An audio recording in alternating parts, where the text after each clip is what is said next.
Hi friends అందరికీ. మీ ఇంట్లో కూడా అన్నం మిగిలిపోతుందా? దాన్ని పారేయలేకున్నారా? సో, అలా అయితే ఈ లెమన్ రైస్ చేసుకోండి. ఆ రైస్‌తో చాలా అంటే చాలా బావుంటుందండి. ముందుగా అన్నం తీసుకొని ఉండలు లేకుండగా బాగా పొడి పొడిగా చేసుకొని, మీకు పులుపుకు తగినట్టుగా నిమ్మకాయ పిండుకొని బాగా కలుపుకోవాలండి. దానికి పట్టేలాగా బాగా కలుపుకోవాలి. కొంతమంది నిమ్మకాయని తిరువాతలోనే పిండుతారండి. అలా చేస్తే చేదొస్తది. సో, ఇలానే సెపరేట్‌గా పిండుకొని కలుపుకొని పెట్టుకోవాలండి. అలానే పచ్చిమిరపకాయలు గూడా మిక్సీకేసుకొని పట్టుకోవాలండి. ఒక బాండీలో ఆయిల్ వేసి అది కొంచెం హీట్ అయినాక శనగ బ్యాళ్ళు, ఉద్ది బ్యాళ్ళు, జీలకర్ర ఆవాలు, పల్లీలు వేసుకోవాలండి.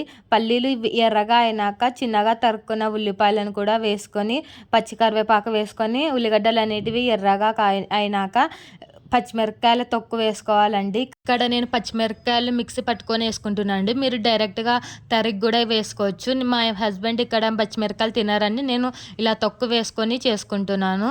మీరు డైరెక్ట్‌గా అయినా వేసుకోవచ్చండి పచ్చిమిరపకాయలు. అలా అయినా టేస్ట్ చాలా అంటే చాలా బావుంటుందండి. అలా వేసుకున్న తర్వాత ఒకసారి కలిపేసి అందులోకి తగినంత పసుపు, టేస్ట్‌కి సరిపడా ఉప్పు వేసి ఒకసారి కలిపేసి చివరిన కొత్తిమీర వేసుకొని ఒక నిమిషం పాటు బాగా వేగినాక మనం ముందుగా కలిపి పెట్టుకున్న నిమ్మకాయ అన్నంని దాంట్లోకి వేసుకొని బాగా కలుపుకోవాలండి. అంతేనండి, మన simple lemon rice ready. Thanks for watching this video. Subscribe.